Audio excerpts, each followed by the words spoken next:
So you want to add a skyblock to your GDevelop game.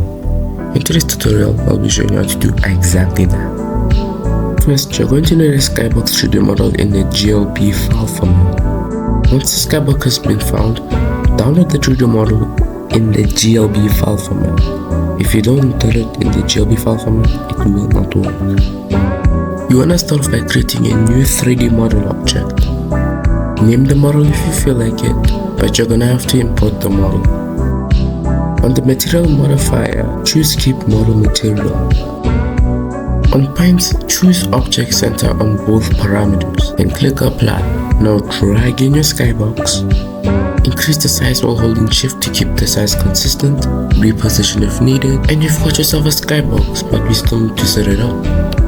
Change the skybox rotation X to -90, and there you go, you got a semi-rotating skybox. Our only issue is that upon moving, the skybox acts like an object, and we need to fix that.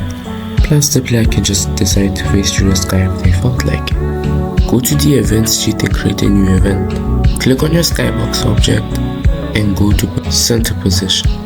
Enter the camera's name .center X. For the Y position, do the same thing but right center Y instead. If that's too difficult for you, you can use the expression builder instead by going to Objects, Position, Center X position, Player, then do the same thing but use center Y position. Click OK and you're now done. You may now preview, build your game, whatever. What matters right now is that we have now successfully finished the skybox we wanted. Thanks for watching and I'll see you another time.